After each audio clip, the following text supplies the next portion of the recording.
Welcome to the Pindown, your Detroit Pistons podcast. I'm your host, Wes Davenport from Motor City Hoops and Detroit Bad Boys. And I'm Blake Silverman, writer for Detroit Bad Boys, covering everything Pistons, and news writer for Sports Illustrated. And we are recording here on a Saturday afternoon before the Pistons play the Bulls. I was going to say old friend Jaden Ivey and the Chicago Bulls, but it looks like he's either questionable or out this upcoming evening. So a little bit of a bummer there. I do know he was getting the DNP right beforehand, so maybe that's related. Regardless, we've got bigger, better, more fun things to talk about here on this episode of the Pindown, because the last bits of NBA basketball we've seen were Cade Cunningham and Jalen Duren basically winning the All-Star Game tournament, right? We watched that, and so I'm sure we can have some reactions on that, and we should start there. But also the beatdown of the now full strength, more or less, New York Knicks. Miles McBride's out the rest of the year. They didn't have any other injuries, and the Pistons, hey, shout out to the Knicks. They kept it under 20. 15-point win there for Detroit. So what are we up to at now? Plus 81 in the regular season against New York. We'll get into that. Blake, what did you think of the All-Star Game? We got a lot of good stuff to chat about. Oh, man, All-Star Game. I mean, just to start on a high note, I thought the actual format was really fun. But it may have been fun because 3 of the 4 mini games, 12-minute games, had really good endings. We saw game winners. We saw overtimes. The final was a little bit of the bummer. Cade Cunningham and Jalen Duren's team of the young guns really took it to the LeBron James, Kevin Durant veteran Those team. guys wanted to go home. It kind of looked like it seemed like they knocked out the world, and everyone they're just like, yeah, we've done our job. Yeah, they ran out of gas, but I thought it was a good format overall. I do wonder a bit if it was a little bit heightened by just the close games of it, but it seemed like everyone was competitive. Cade definitely competed. Ant Edwards competed. Wemby was a beast right out of the gate, and like Ant said, really set the tone. So I thought it was fun. I think we might see the format again, maybe with some tweaks or whatever have you. All-Star Saturday, on another note, was not as fun, especially the dunk contest. The three-point contest was cool just because we got to see Damian Lillard. He comes out and wins it again, and Steph has already said he wants to go out next year and try to tie Dame, who has 3 three-point contest wins now, and Steph just has 2. So hopefully next year we see Steph and Clay, and someone finds a way to fix the dunk contest, but I don't really know what you do at this point. I think that might be a bit of a lost cause. I just want to say with the 3-point full disclosure, I did not watch All-Star Saturday Night. I didn't watch All-Star Friday Eastern. Yeah, I would have missed it anyway, even if I did want to watch it. I had no idea it was starting that early. So I would have been one of the people that missed it, even if I had intended to watch, but I didn't. I kind of purposely didn't care. So I just stepped away from it. But I thought I was losing my mind when Damian Lillard won. I see that on Twitter. Damian Lillard wins the 3-point shootout. I'm like, I thought he was out for the year. What is he doing in this game? What is he doing out there at the 3-point shootout? And I was texting Bryce about it, and he's telling me, no, you're not crazy. He is out. He just, we kind of did it on one leg, which I guess makes it impressive. But at the same time, dude, what are you doing out there? You're not healthy enough to play. Yeah. I mean, I thought it was cool just that he came out, and it was something that, I mean, I don't know if we saw it before, back in the day, back before we were watching, but it's not something I've seen before. So I was excited that he decided to go and do. I mean, he's not on the team that we pay close attention to. So maybe if I was a Blazers fan, I would think a little bit differently. So I thought that was cool overall. And I guess if you're gonna come out when you're missing an entire season, the way to do it is when all you have to do is just stand there and shoot unguarded threes. So credit to Damian Lillard for going out and winning that. I mean, he's three-point contest wins. Like, Steph's out there. He's the greatest 3-point shooter of all time, but Dame obviously deserves some credit too for his dominance in the 3-point contest. All right, last thing I want to say on All-Star Weekend before we get to the, as Mimsy313 says, absolute shellacking of the New York Knicks in Madison Square Garden. With the All-Star Game format, like, I think it's fine. I kind of miss the East versus West, but I will fully admit that that's a nostalgia thing. So I could guarantee you if the NBA sticks with this little round-robin tournament format thing for the next 5 to 10 years, there's going to be a group of kids like I was that loved the All-Star Game when I was younger, watched it every year, and then just kind of get nostalgic over this particular format. So if they just stick with it, that'll happen and it'll be great. But can I ask them to throw us a little bit of a bone? Like, can we just do East versus West and then make them 2 teams, right? Each. You could have, like, the top vote getter is the captain, right? And then the second vote getter is the other cap. You could even have it, like, you could bring back the picking teams things. I don't really care how they split it up, but, like, have 2 West teams, 2 East teams, so I still get some of that nostalgia hit for fun. And then the kids can enjoy the tournament, and we can all have a little bit of more competitive basketball. That's all I'm asking. That's all. Yeah.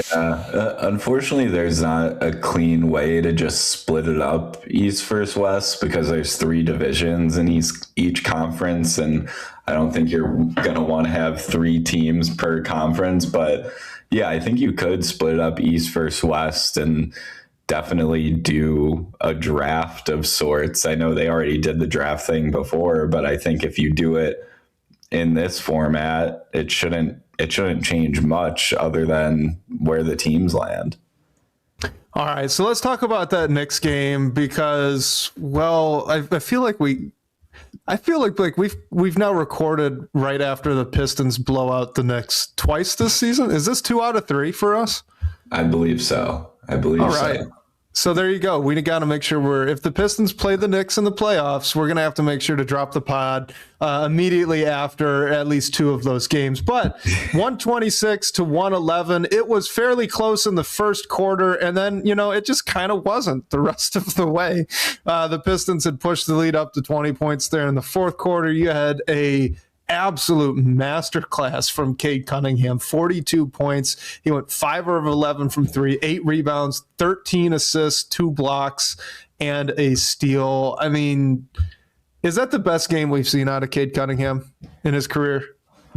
I think it has to be at least one of them. Like, I want to say it's the best game he's had, but I worry about the recency bias factor of it getting into play. But I mean, it's definitely a dominant performance, and we're going to get into, I think I know we have one, we might have a few questions on the whole MVP discussion, but I think it was maybe not like a MVP. This is Cade's award to lose now, but it was obviously there's Shea and Jokic there. And I think Cade is right after those guys, and Jokic has the whole eligibility thing. He might even be not eligible to win the award, but I think this performance from Cade is an MVP type performance where he should at the very least be in the discussion because 42 points, 13 assists, 8 rebounds against the Knicks. The Pistons win 2 games in a row without their starting center and then one of the best, if not the best, rim protectors in the league. Obviously the Pistons don't win this game without Cade Cunningham, and his performance was just on another level. It was just unstoppable. I love how he just plays well at Madison Square Garden, which is crazy. I think I saw he had the first 40-10 game by a visitor at MSG for like almost 20 years. I think it was since 09. Since LeBron James in 2009. Yeah. And then before that, it was Allen Iverson. So not bad company.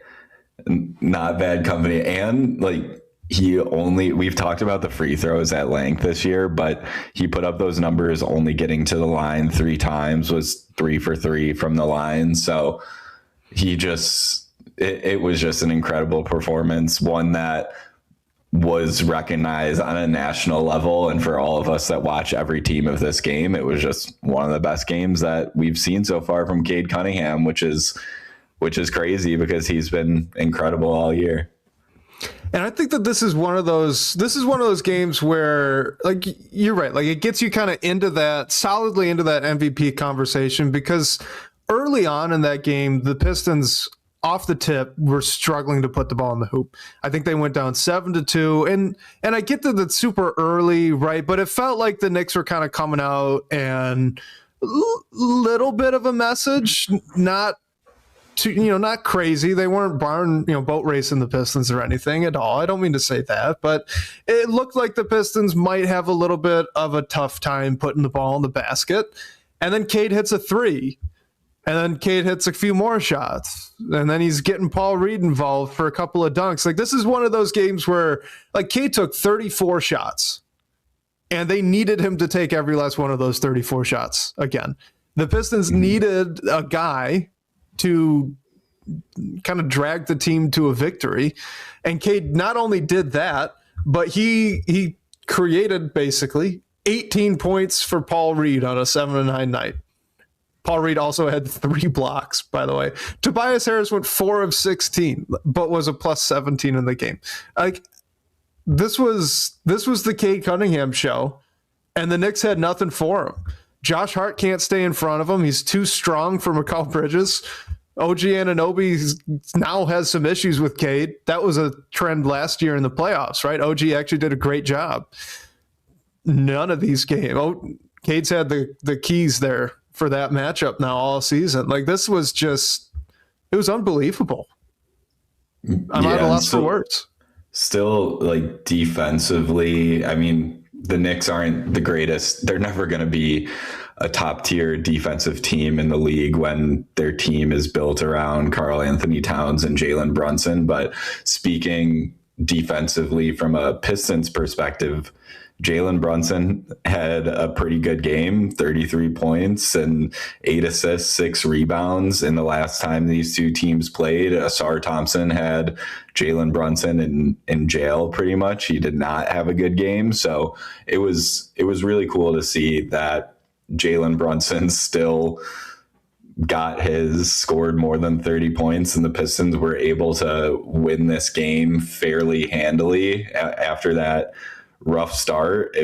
They just took control of the game and really never looked back, again, without your all-star center and without Isaiah Stewart. So it was an incredible performance. It was a signature win. I felt like it was a really important win. It's just coming out of the all-star break when a bunch of teams make different moves and you just have to lock in for the rest of the season. No one made a more significant move than the Cavs, and they've looked really good since James Harden has arrived there and even before that. But the Pistons, as we know, didn't rock the boat really at all. You bring in Kevin Huerter, you send out Jaden Ivey, the core remains intact. You're even playing at a disadvantage without Duren and Stewart, and you're still finding a way to win games. I think this is the time of the year that we see teams in the playoff picture, like what's happening to the Charlotte Hornets right now, who are exciting and gonna make a push for the play-in and playoff discussion.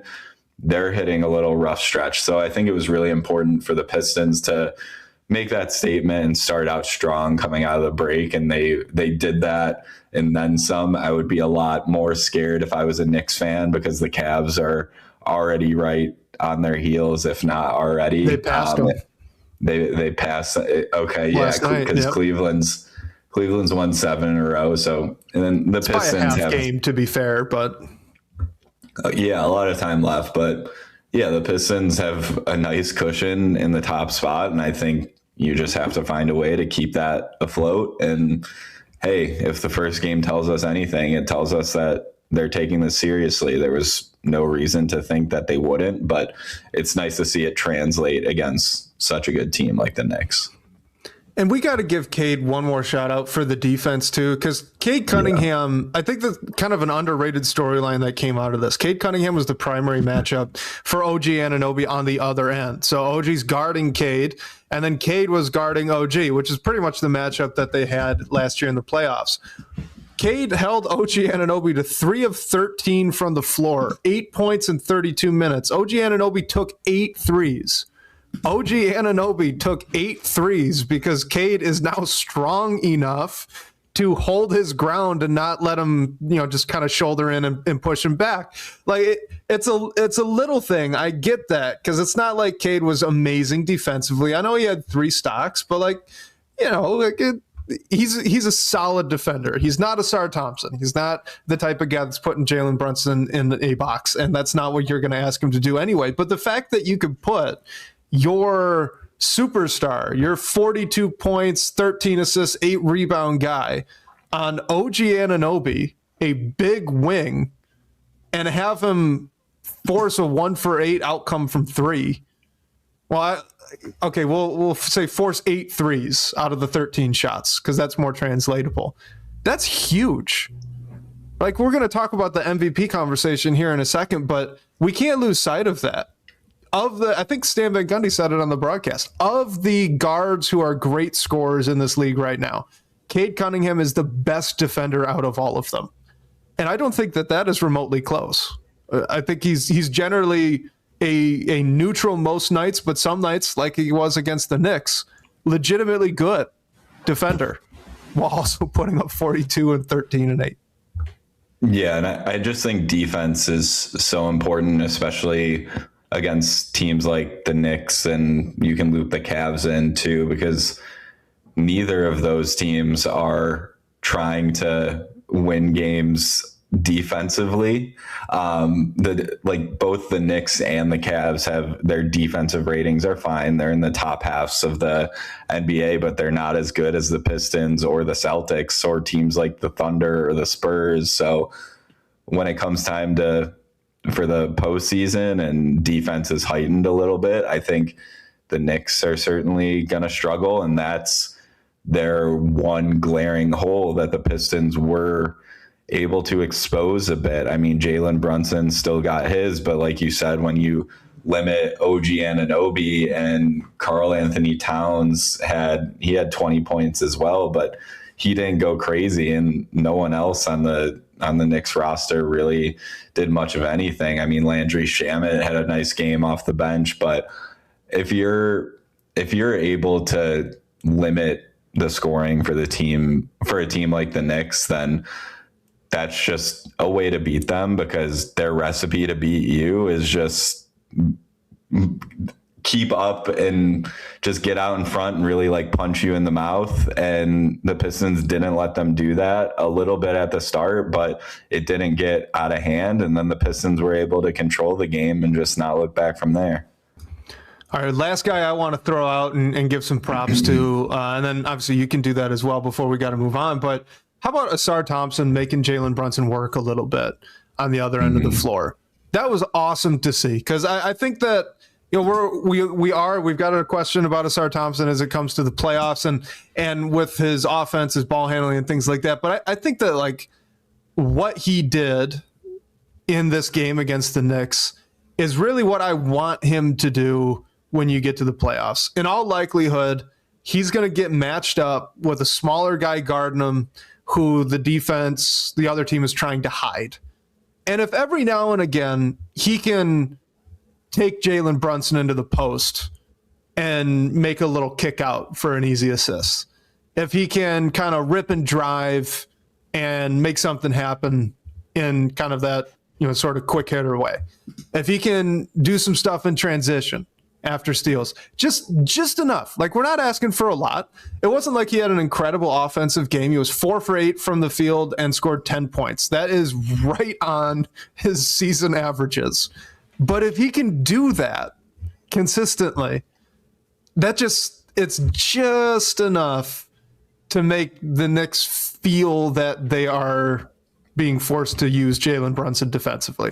It'll be just enough to make the Cavs feel like Donovan Mitchell's out there on the other end of the floor. You know what I mean? I think that that's going to be incredibly big for this team once we get to the playoffs. And it was great to see on a night where I know Jalen Brunson scored 33 and had 8 assists, 6 rebounds. He went 12 of 20 from the floor, so he was efficient. That's Jalen Brunson, guys. He's a great player. He's going to do that. I thought Ausar Thompson was playing really good defense on him, and he just made some really tough shots, and great players are going to do that to you. But Ausar got 10 of them back and 3 steals. That's what you need. That's what you need out of him. Right. And you're just going back to the team defense thing. Like, that's a big reason why the Knicks and the Cavs are just not toward the top of the NBA as defenders, because they have players that are so offensive minded, which, I mean, it definitely helps. And that's how they're able to win games lots of times. But if the Pistons are able to take advantage of that and exploit those mismatches, that creates an immediate advantage in the playoffs. And I'm not saying the Pistons are perfect. I know that we have Duncan Robinson who starts for our team, and he's definitely someone you have to cover for defensively. But and yeah, on top of that, like we've mentioned, Paul Reed, Tobias Harris, Ausar. I thought it wasn't the most high leverage minutes or like clutch minutes or anything, but Dennis Jenkins had a great fourth quarter. I think all 8 of his points came in the fourth quarter, and right after signing his new deal, which is well deserved. We all thought that was coming as well. I mean, when Dennis was scoring was pretty much when the game was within that 15 to 20 range, so it wasn't crazy clutch minutes or anything like that, but it was big to make sure that the Knicks couldn't get out on a run and make things a little bit interesting at the end. So I thought he had a nice game off the bench too. And Javonte Green as well, like 9 points off the bench. He's just been who he is all season. He made a couple of big shots in that Knicks game, gets the line 5 times as well. So I thought it was a good game all around, especially when you are shorthanded and you beat one of the top teams in the East in their place, which is what the Pistons should do as the best team in the East. And they took care of business, which they have all season. And we just have to come and expect it by now. All right, this is too funny, so I have to throw it in there before we actually get to one of our pre-submitted questions. But I said Ausar Thompson was like, that was his like average offensive output. And I don't think I realized exactly how much average that was offensively for him. He scored 10 points. He went 4 for 8. Ausar Thompson this year averaging 10.2 points on 4.2 out of 8.2. Mm-hmm. So it's spot on. And just to make it worse, rebounds and assists on the season, he's averaging 6 rebounds, 3 assists, so 9 combined. Against the Knicks, what did he do? 5 rebounds, 4 assists, 9 combined. That was spot on. Way to go, Ausar Thompson, for making the averages look really smart. That was perfect. All right, let's get to. All right, do you want to stick with Ausar, or do you want to go MVP conversation first? I'm down to stick with Ausar. We're already on him, so we can continue. All right, let's stick with that. Let's stick with that. So this is from Ramester in the DVB comments. Says that JB Bickerstaff has dialed back Ausar's usage from earlier in the year. He's handling the ball a lot less and attacking the basket less. How big of a problem is that for the playoffs? I mean, I don't think it's a huge problem, just because we know Ausar isn't going to be one of your primary offensive guys in the playoffs. Like, he hasn't been all season. That's not just going to magically change for the playoffs. And I mean, he's really out there to blow up pick and rolls and on offense, try to take advantage of, like Wes was saying, the Jalen Brunsons and the Donovan Mitchells and the low tier defenders where he can. And hey, if he can get 10, 12, 14 points a night, that's huge for this team. When you have Cade Cunningham doing what he does, and when Jalen Duren is back in the lineup, Duncan Robinson was I mean, he was 3 for 6 from 3 against the Knicks. So we'll have some more like productive nights out of him as well. But I just don't think Ausar is going to be your primary or secondary or even tertiary scorer or playmaker. So I'm not really concerned about it. And I think a lot of that is JB just seeing that and making a quick adjustment based on the player that Ausar Thompson is right now, which honestly, I think is really smart of him to do. So I'm not necessarily concerned about it.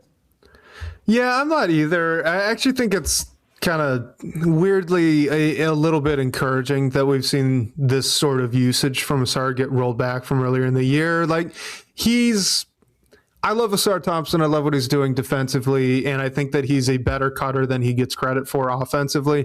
But that's kind of the end of the good, I guess you could say. Like he's an all right passer. Richard in our live chat just brought up a time where he posted up Jalen Brunson and then whipped a pass right over Brunson's head to Paul Reed. That was beautiful. Yeah, absolutely. It's just not consistent, right? We don't see that a lot. And he's much better a passer with his feet set than he is off the move. So off the dribble, or even if he's doing a cut and then kick out, it's just not really to his skill set right now. Like maybe that's something that can come in the future, but it's not really there right now. And where the Pistons are is they want to compete, right? They want to win the games right now. They want to win playoff games right now. So maybe this is something that Ausar Thompson can develop over the offseason or into next year early on. But right now, I think, like Richard brings up here, maybe this is a Dennis Jenkins thing. If Cade's really getting a ton of pressure and you need someone out there to take the ball handling away, bring in Dennis Jenkins. And I think too, like if you really distill this down, this is kind of an out of the box idea, but we've seen the Pistons do this a few times already this season. I wonder if we're going to start to see it quite a bit in the playoffs. And that's it. The real issue with Cade getting backcourt pressure is it takes a while for the ball to cross half court. The Pistons don't get into their sets, and now you're a little bit more rushed offensively, right? Well, if the issue is just the pressure and the time it's taken to get across half court, have Jalen Duren bring the ball up and then get into a dribble handoff with Cade or anyone else. You could do it with Duncan Robinson. You could do it with Tobias Harris. Yes, you could do it with Ausar Thompson too. Like if the issue is really just getting initiated, getting the floor set, Cade can do that as he's running down the floor, even if he doesn't have the ball. We've seen him do this. And we've seen them do this a lot as well with Jalen Duren kind of just dribble it up, get it to a guard after you cross half court, and we're rolling. So I wonder if that's something that they're going to turn to a little bit too. Like that's step one. If Cade's getting a ton of backcourt pressure, kick it over to JD, let him bring the ball up, see if we can get into some actions from that. And if that's not working, all right, let's go ahead. Let's get Dennis Jenkins in. Let's ask Tobias Harris to bring the ball up a couple of times. Like they have options where I don't think, frankly, any of the options are perfect. It's not like they have a true secondary initiator. But I would trust all of those more than Ausar Thompson right now, I guess is what I'm trying to say. Right. And yeah, and sorry, real quick to Ryan's point here, I don't see or like Duren taking it up the court unless he's wide open. I think he will be wide open. That's why I'm suggesting it. Because I agree, if he's getting backcourt pressure too, like get it out.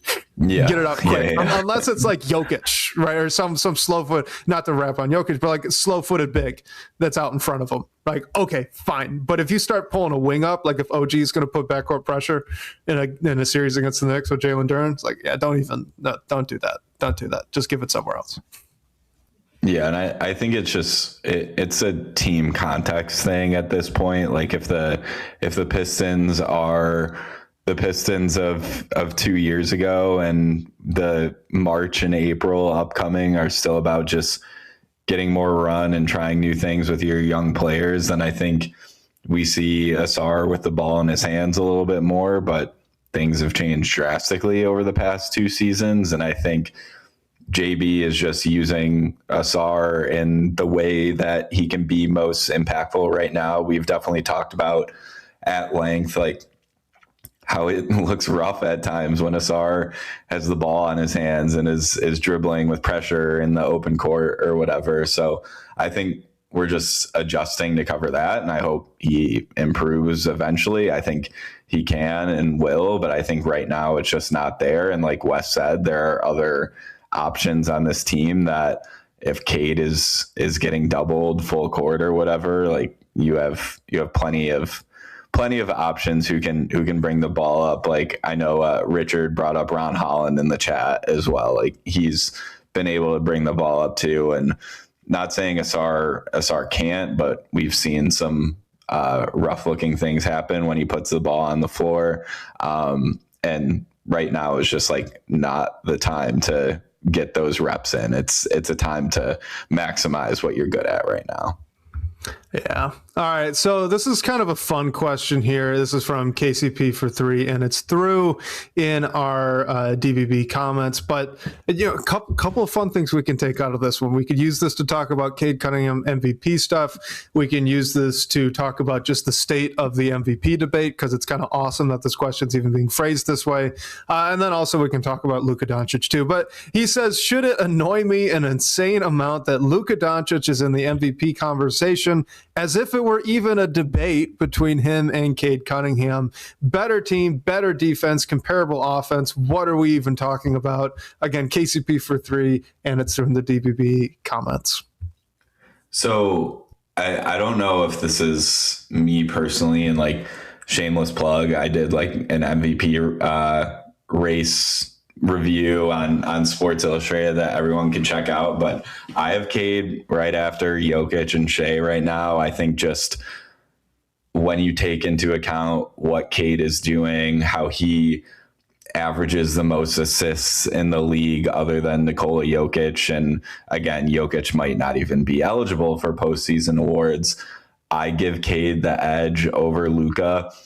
That said, I think Luka should be in MVP conversation. I don't think Luka really has a realistic shot of winning it just because of who basically the team that the Lakers are. I think when you have a Shea out there, you have a Jokic who's averaging a triple-double, and you have a Cade Cunningham who's putting up the numbers he is, leading this massive turnaround in Detroit. I think those are all better cases, but just to be devil's advocate, Luka's leading the league in scoring. He's averaging 33 points a game, more than Shea Gilgeous-Alexander, and that's super impressive. And last year, only Giannis and Shea, I believe, averaged 30 points or more. So I think Luka definitely should be in the conversation, but I don't think he should be in front of Cade. I think those two were pretty close before this Knicks game happened, honestly, but I think that was a huge statement for Detroit. And not to credit myself, but I had Cade in front of Luka before that Knicks game even happened. And just to talk about Cade's case specifically, I do think that like Jokic and Shea are in another tier, just because I think Cade needs to score a little more. Honestly, he's been great for Detroit. I don't want to discredit anything, but he's averaging just under 26 points a game. Shea's averaging just under 32. Jokic 28.5. Not super far off from Cade, but Jokic is also averaging well above a triple-double. So I think Cade has a great case just because of how he's leading this team. And I think if the Knicks game is any indicator, like maybe he'll be able to bump up his scoring a bit over the last stretch. And we've talked about his 3-point shooting. He had a great game from 3 against the Knicks, going 5 for 11, but he's just 33.5% from 3 on the year.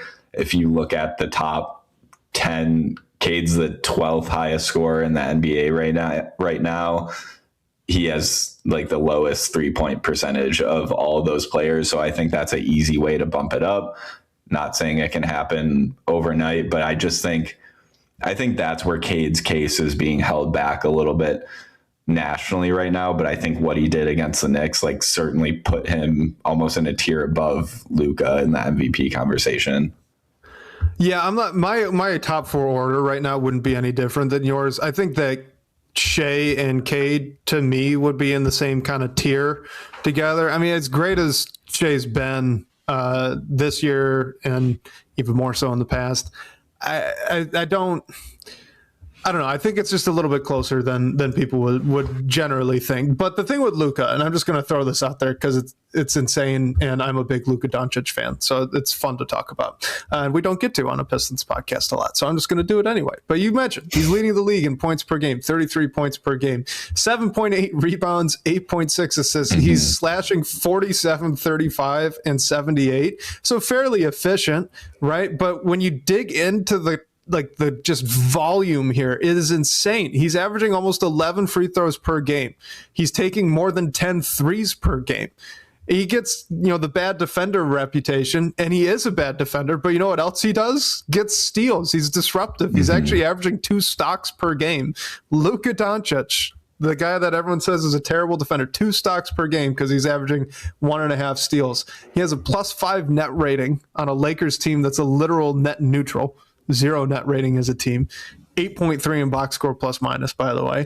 And he's 3rd in assists per game. And then on top of this, we know that this isn't all empty calories. We know it's not just volume because he did drag that Mavericks team all the way to the NBA Finals, right? He did.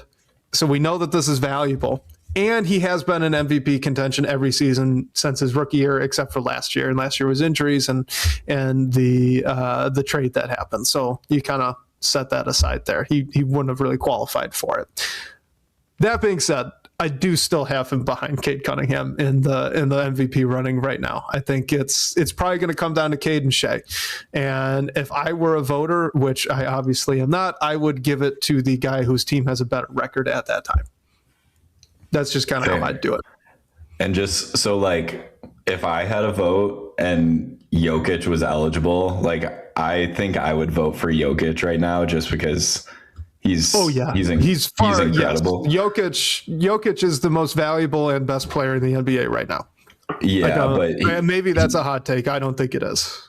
Yeah, and he can only miss one more game over the rest of the way to remain eligible. So that's where everything gets a little bit messy. And Cade and Shea are right next to each other in terms of games played. I think they'll both be eligible. I think where Shea sticks out is he could have a 50-40-90 season. He has a little bit of work to do. He's shooting 39% from 3 and just above 89% from the line, but there hasn't been a MVP who put together a 50-40-90 season since Steph Curry. So I think I thought a little bit about Shea won last year.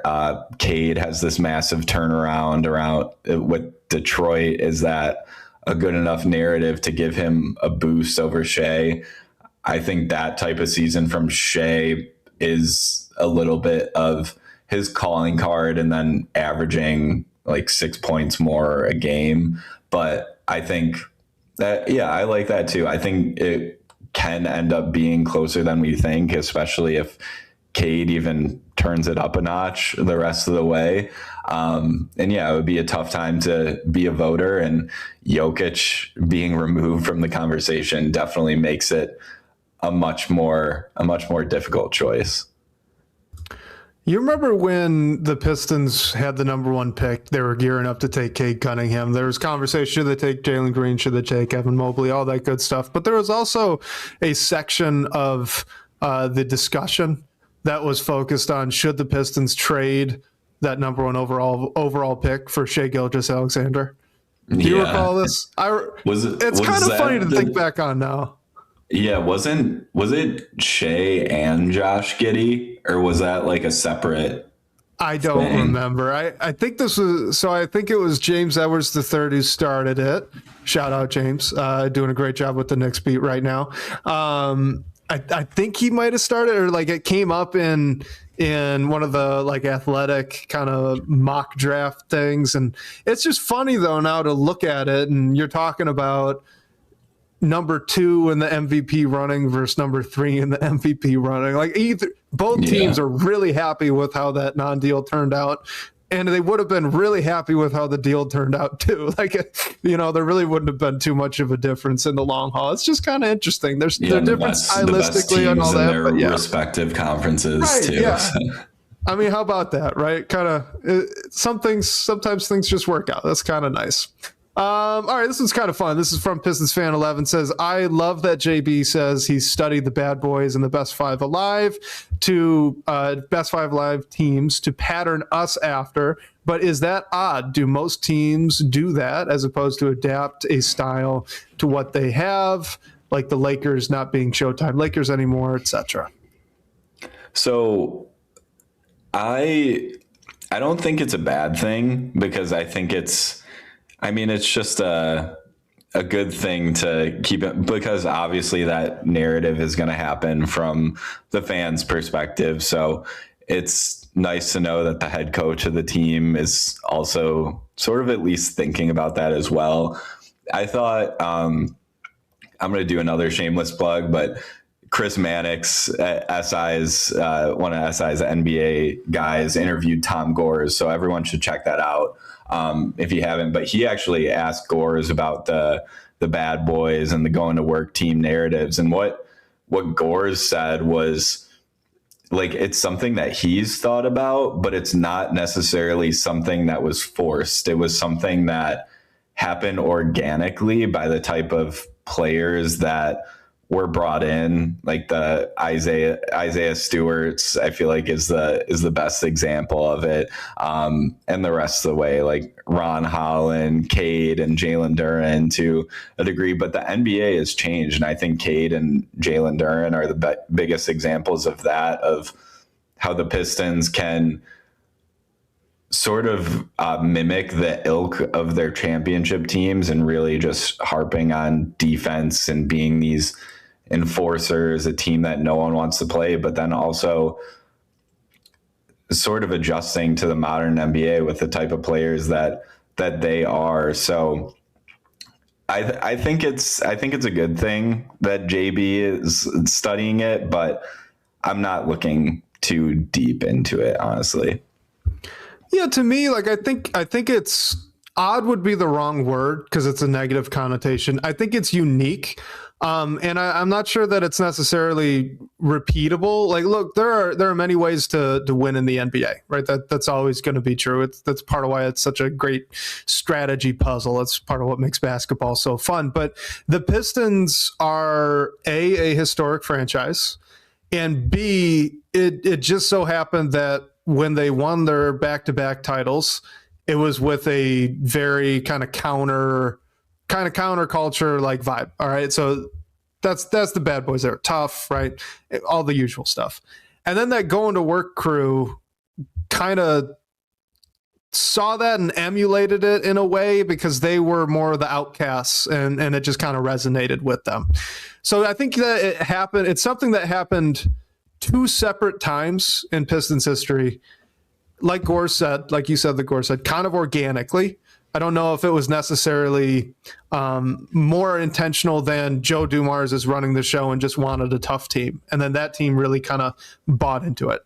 But what's interesting is now that that's happened for three separate teams, two separate times, the Pistons kind of have a identity that's up in the rafters, where if you're a player, I mean, how could you not try to emulate that? If you're a coach, how could you not try to emulate that? And if you're a fan, like, you don't have to be that old to have seen the back end of that going to work team. And you know all the history because, you know, your friends, your parents, your uncles, whoever, their grandparents, they're all telling you about it too. So there's just kind of this like distinctive style with the Pistons that is a little bit unique. So Pistons fan 11 brings up the Lakers, the Showtime Lakers. Aren't they a little flashy still? They were a little flashy with Kobe. They were flashy when LeBron came back with AD and they win that championship too. Now they got Luka, Austin Reeves. LeBron's still kicking around there. Like, they're still in that kind of mythos now.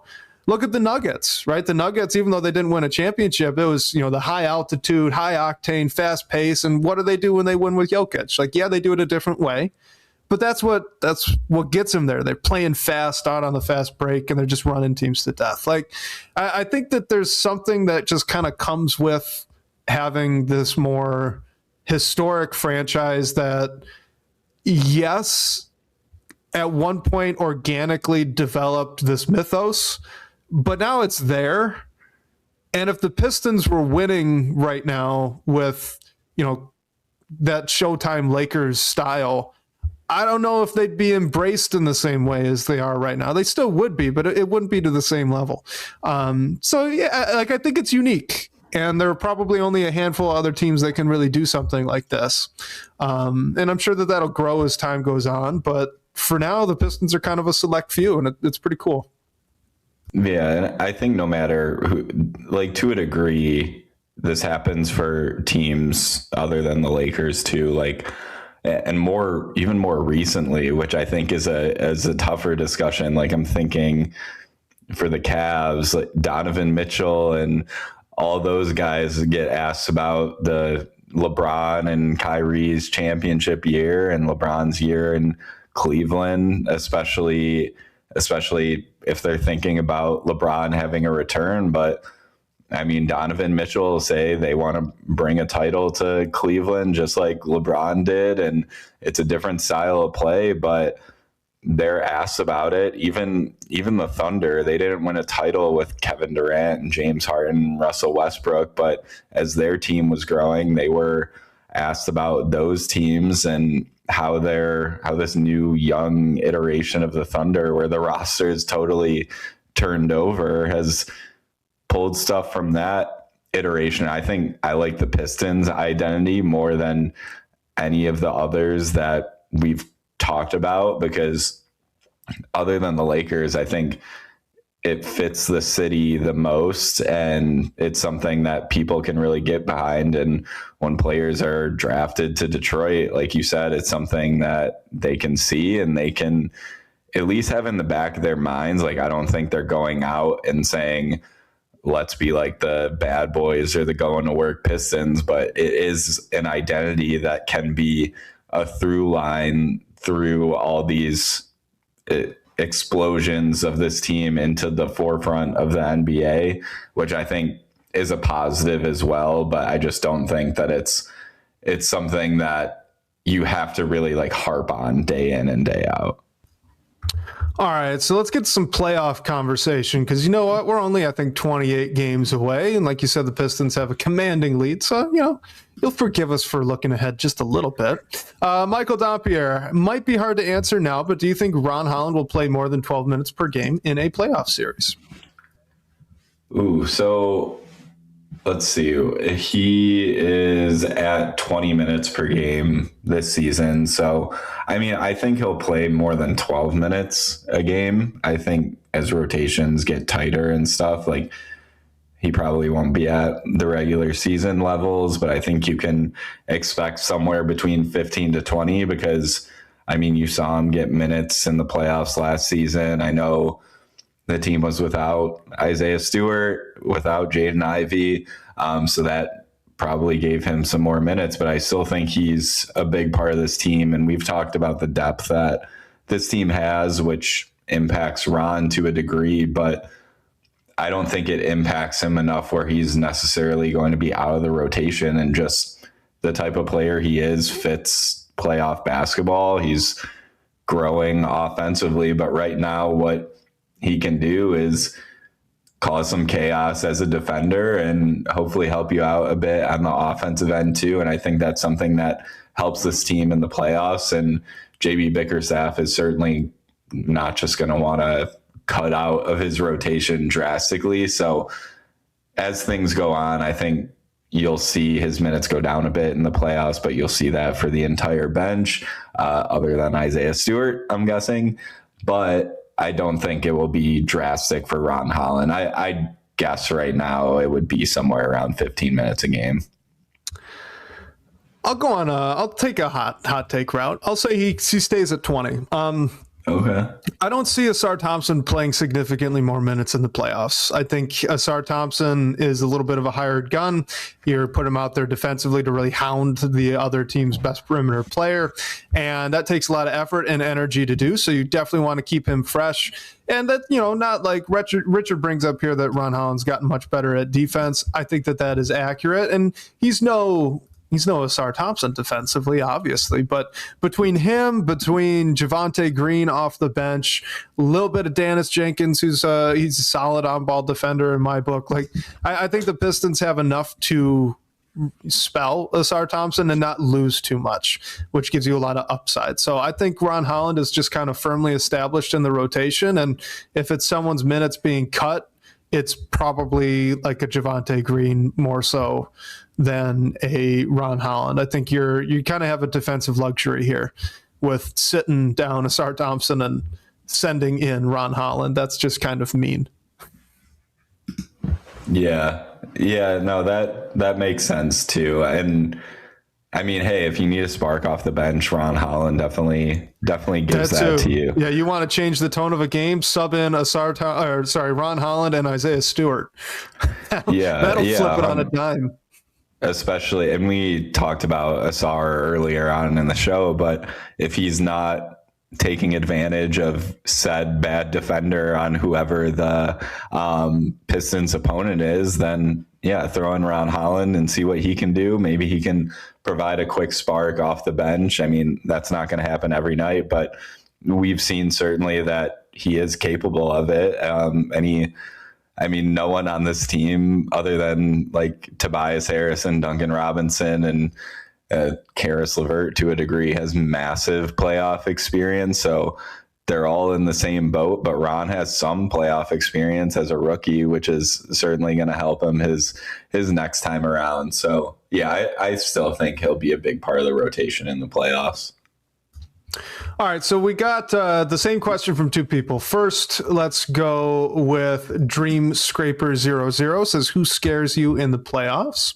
And then from Pistons Fan 11 in the live chat, do the Cavs worry you for the playoffs because Ausar Thompson can't guard both Harden and Mitchell at the same time unless maybe he has a twin somewhere? I wonder if he's got a twin somewhere. Who scares you in the playoffs, and is it the Cavs? Yeah, I'd say the Cavs are one of my answers, and I don't want to look past the Knicks either, just because the Pistons are coming off a big win of that. I think the Knicks have some sort of motivation to beat the Pistons again in the playoffs now, especially. But my first answer, honestly, would have been Boston, and they are. There's a lot up in the air with them. We don't know if Jason Tatum's going to come back. It's sort of looking like he's not, but even without Tatum, they're still at second in the East. The Cavs are only a game behind them, so who knows what the standings will be. I just think Jaylen Brown's in the middle of a career year, and then behind him, Peyton Pritchard and Derek White have been solid. They're definitely not as deep as the Pistons, but I think they're a good team. And Nikola Vucevic isn't the player he once was, but he's killed the Pistons at times. And Boston doesn't have Anthony Simons a little anymore, so that makes some offensive questions, especially if Tatum doesn't come back. And if he does, who knows what he's going to look like. I would guess he's not going to be 100% of the Jason Tatum that he was. So they would be my first answer, but right next to them would be Cleveland, just because of how awesome that they've looked this far with James Harden and Donovan Mitchell, and Evan Mobley just returned from injury after the All-Star break, and they haven't lost. What's interesting about Cleveland is we haven't really seen such a drastic deadline trade result in a title. So I don't know if they're necessarily going to get over the hump this year. Maybe they need some more time. I'm just anticipating some bumps in the road coming along, which is hard to say because we haven't seen them yet, but there's still a lot of time to go. There's playoff basketball, and the trade deadline, I was trying to go back, and I think the biggest deadline trade that helped a team win a title was Rashid for the Pistons back 20 years ago.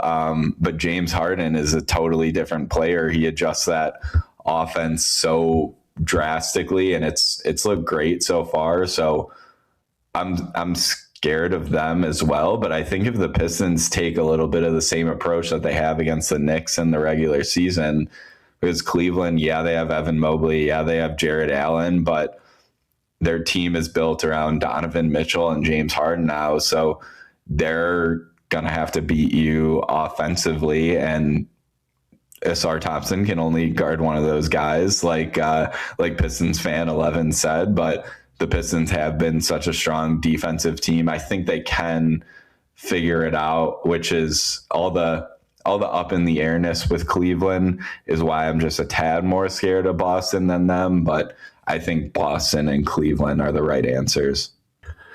Yeah, Boston's my answer. With the Cavs, like I've really liked this Cavs team the past couple of years. I have different thoughts about James Harden than, well, maybe there are some people that don't enjoy watching James Harden. I'm also one of those people. I'll just put it that way.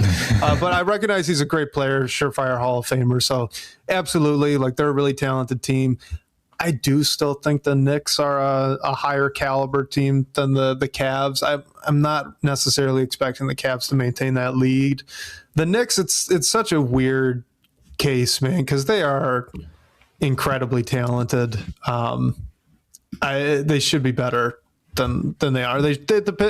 I love these blowout wins, if I'm being completely honest, and not a big Homer Pistons fan. It doesn't make a lot of sense to me how the Pistons have got an 81-point margin across 3 games against the Knicks in the regular season. Like, they are better than that.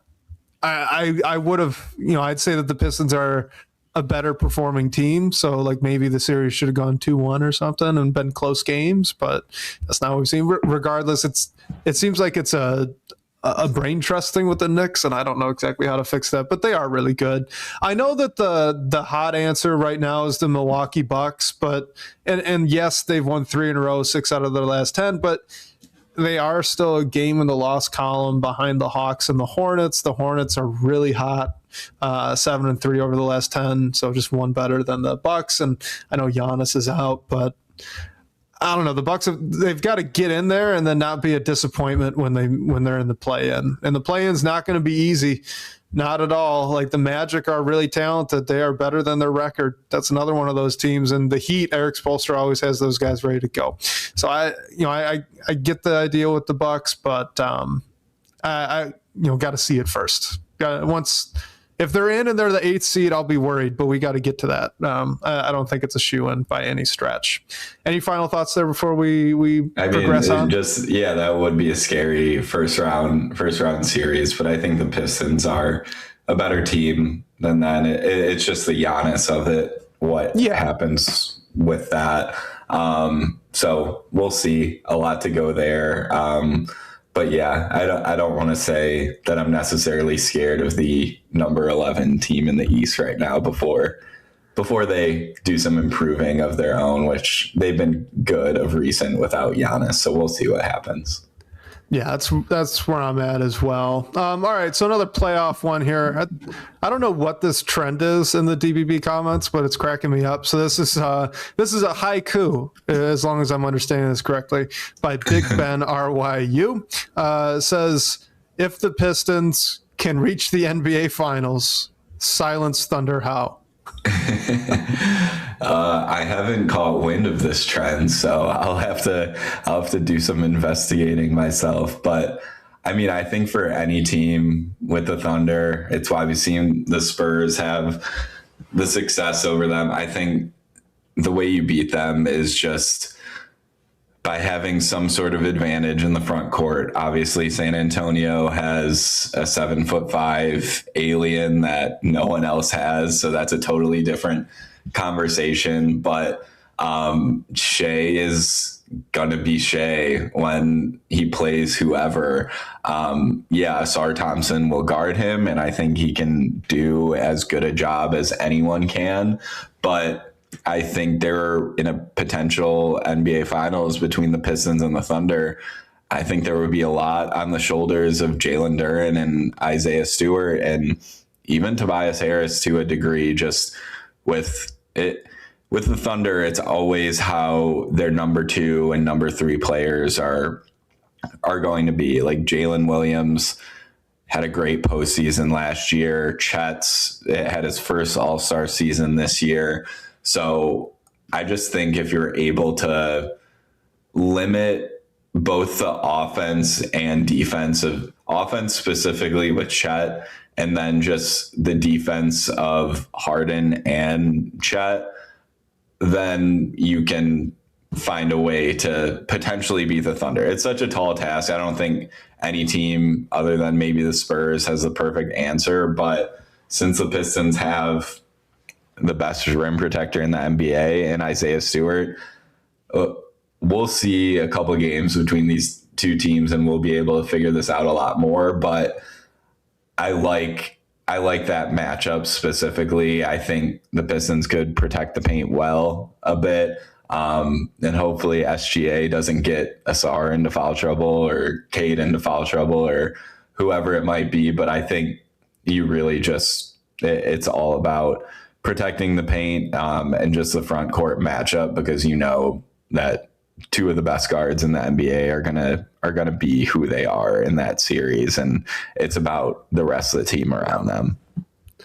Yeah, the Thunder are tough. I do not have an answer to this haiku, unfortunately, because look, I know that the Thunder are 6-4 in their last 10. They've looked human. I get that. On the season, they still have a plus 11.7 net rating. And guys, net rating, if you do not know, is not just points scored on the season minus points allowed on the season. Net rating is per 100 possessions, how many points does the offense of the Oklahoma City Thunder score? That is 119.2, by the way. And then per 100 possessions, how many points do they allow? 107.5. They have, by 3.7, exceeded the Pistons' net rating on the season. They are incredibly good at this whole basketball thing. And yes, Shai Gilgeous-Alexander's been unreal, almost 32 points per game. But you mentioned the other guys, right? Well, J-Dub's at 17.5 points per game. He's slashing 48, 31, so not great from three, and 83, very good from the free throw line. Chet Holmgren, 17.4 points per game. They got two guys averaging over 17 points per game. AJ Mitchell's actually doing pretty good off the bench for them too, almost 14 points per game there. They added Jared McCain. Isaiah Hartenstein's a good physical matchup there for Jalen Duren in the post. Like, Lou Dort is one of the only guards that, man, I am nervous for what he can do against Cade. Cade's either got a size or quickness advantage on almost everyone that's guarding him. He's got one or the other. That's what makes him so hard to guard. Lou Dort is big, strong, and can move. That one's going to be really tough. So I don't have a good answer. I think the Thunder are incredible. They deserve to be front runners at this point, and it'd be a big time upset if the Pistons could get into the finals and pull that off. And, you know, obviously you got to have hope, right? But the Thunder are really good. That's all I'm saying. They are really good. Yeah, and you brought him up, but shout out to Jared McCain. Like, he had 21 points last night. And, I mean, I've long been a fan of his when his one season at Duke and the pre-draft process. I'm happy you got that change of scenery. I think it's the perfect situation for him. And that's a scary ad, because if he's playing next to Shai, that's a guy who can beat you from the perimeter and just one more player that you have to keep track of. So that was, even though the Thunder didn't have a crazy deadline like the Pistons, that was an awesome acquisition, which I kind of wish the Pistons made, honestly. Yeah, and then, you know, just to make the comparison more tangible, so Cade Cunningham, 25.7 points per game this season. You compare that to SGA, 31.8. But then Jalen Duren, he is averaging more points than either Holmgren or J-Dub, so he's at 17.7 points per game. But then it's Tobias Harris at 13.4. Then it's Duncan Robinson at 12.2. Ausar Thompson, 10.2. The Thunder just have a lot of good scoring depth. They're good, talented, deep team. And like you said, they just added another one there in McCain.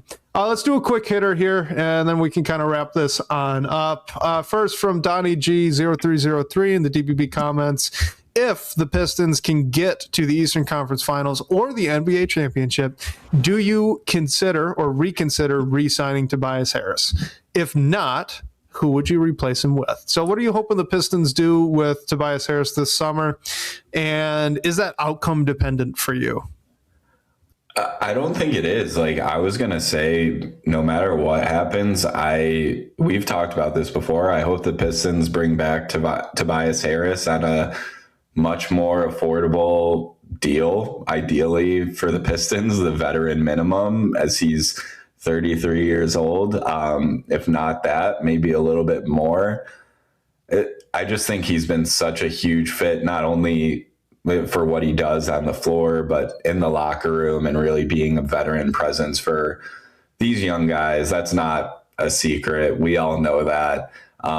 If it's not Tobias Harris, I'm looking through the free agents right now who are in a similar position. I mean, there's Dean Wade from Cleveland. But just looking through this list, I don't see someone who necessarily gives the Pistons what Tobias Harris does. And I think that's because it's so specific to the position that Tobias Harris has been in with this team and over the past 2 years, and having the experience he did in his first stint with Detroit. So, like, just looking through the free agent class, there's a lot of players who are the same age, if not older than Tobias Harris. And I mean, if you can get Tobias Harris back on an affordable deal, I definitely say you do it, because I mean, I don't know if the team wants to sign John Collins for $25 million a year as a Tobias Harris replacement when you have Cade's extension already kicking in. Jalen Duren's going to get paid. Isaiah Stewart needs a raise, and what's going to happen with Ausar Thompson and Ron Holland. So I hope Tobias Harris comes back and just grows into that veteran leader for this team, that as his play time goes down, as he gets older, he's still able to contribute as a leader on this team. I think he will. But yeah, obviously it's a business deal at that point. I'm in the same boat as you. I think I'd love to bring him back on somewhere around like what Karis LeVert is getting this season. I think that'd be a good fit. And then, hopefully you can transition him to a bench role. Maybe that's Ron Holland taking a step in the starting lineup. Maybe that's getting Isaiah Stewart out there full time. Maybe that's not on the roster right now. I don't know how that's all going to shake out, and we don't have to think about it for a few months. But I think you got to keep Tobias around. He's so valuable to the locker room. JB Bickerstaff has mentioned him as a coach on the floor, as I think you call him the safety blanket, something like that. These guys love Tobias Harris, and Tobias Harris, probably more importantly for this conversation, he loves it in Detroit. So if you can find a reasonable amount to keep him around on, I think I'd rather just do that than move on from him in any sort of way. Last one here, another kind of free agency-ish question. This is Camille. Says, do you think we could find a player through the draft, free agency, or a trade who would fit next to Cade, create opportunities for him, and turn double teams into advantage? And then if that's possible, who could it possibly be? So are we thinking in terms of like a scoring guard / a scoring wing, something like that? You think? Maybe, yeah. I mean, I guess it doesn't have to necessarily be a guard or a wing. Could be, I don't know, like recently I've been very intrigued by, say, like a Naz Reid archetype kind of player. That'd be a lot of fun. And I know they tried to get him last offseason, is what it is. But I guess it could be kind of carte blanche, whoever you want, any position that you want. Doesn't necessarily have to be a scorer, but he's just saying find a player who can play off of him. So kind of up to interpretation. I mean, I think in the draft, like maybe you can find some shooting. Who knows if Chaz Lanier will break into the rotation next year. Free agents, again, like looking through the class, I don't know if the Pistons are necessarily going to make a big free agent signing this offseason. I think the most likely path is is a trade, but we don't know who will be available. So, I mean, Norm Powell's a free agent. I think he can definitely create advantages, but he just had his first All-Star season. He's not going to be cheap. He's 33, about to be 33 years old. So I don't know if that necessarily fits. And then you can look at players like Anthony Simons, Kobe White, players like that. I mean, I think there's definitely some adjustments that will happen in the offseason. I think the most likely path is via trade. I mean, maybe looking at a team like the Pelicans or something. We've talked a ton about Herb Jones and Trey Murphy. I think those players will be fairly expensive, and who knows if the Pistons will get them. But I think that idea is more likely than maybe getting Naz Reid out of Minnesota. I think Minnesota will want to keep him now, depending on how they do. And just so much happens in the offseason. You never know who's going to come available. So I think there's definitely a player out there. I'm just like not fully confident who and even like what the player archetype is yet. Yeah, and I think that, just practically it kind of gets difficult with free agency. It's like, let's say that you're going to use some of that mid-level exception to bring back Tobias Harris. Well, then you don't have that to use on someone else. It's going to get really difficult to bring, and it's already going to be difficult to bring players into cap space here. I don't know how active the Pistons are really going to be in free agency. If you're thinking of trade, maybe, but who are you giving up? If Pistons fans really want to get rid of Karis LeVert, then why do you think other teams would want him? We start getting into those conversations. I think that the easiest path is just to try to draft well, see if you could get a shooter, ideally a two-way player. Otherwise, again, I'm just going to keep saying that the easiest answer to this question is Jalen Duren keeps getting better at this kind of second scoring role. He already plays off Cade really well. And if you can have that be that true second star type of player, well, then now you're just looking for kind of marginal pieces the rest of the roster. Can you upgrade Duncan Robinson defensively? Can you find a 4 who can space the floor and not give up anything defensively? You're just kind of looking for those small things, and that suddenly becomes really manageable, in my opinion. But, in terms of they need to go get a guy, right? They got to go get a dude who can elevate the team. Well, one, they're already first in the Eastern Conference and they're looking really good, and we have to see what it says in the playoffs. But right now, I don't know how much more they need to be elevated, at least in the short term. Holland's development too. Dompier's right. Michael Dompier's right. That's a good one to pull up. Holland could take a big step there. The easiest answer is internal, and frankly, that's probably where the Pistons are headed right now with the cap situation they have anyway. Yeah, 100%. Because when the Duren deal happens, things are going to get tighter. Same with Isaiah Like you said, Stewart. You got to extend Stu. Yeah, and Ausar too, probably. So this is going to get messy. Yeah, and if it is a trade, and it's a significant trade, Ron Holland or Ausar Thompson might have to be on the table. Not saying the Pistons are looking to part with either of those players, but if I'm an opposing team, I'm certainly interested at the very least. I'm going to ask, because Cade's certainly untouchable. Jalen Duren is probably getting there if he's not there already. I mean, I don't think the Pistons would trade him unless they wanted to bring in a player like Giannis or something. And the Bucks were just we're not doing this deal unless Jalen Duren is included. But that makes the trade conversation a little bit tricky, especially in the offseason when you don't have Tobias Harris's $26 million expiring contract as well. And Duncan Robinson has been such a big part of this team too. You know what the best part of this year is, Blake? We're in the end of February. And you know what we're getting to talk about now? I mean, outside of the last two questions here, we're getting to talk about this season. What the Pistons are doing this season, that they just curb stomped the Knicks again, that they're sitting first in the Eastern Conference, and hey, how are they going to match up in the against OKC if they get to the finals? Like, these are the conversations we get to have. And I still sometimes think back to being in Europe, logging on to do a Pindown episode with you on like game 18 of the 28 game losing streak, thinking like, man, we should have just taken this one off. It's like 1 a.m. here. What am I doing? Yeah, and now this is where we're at. Like, this is just so great.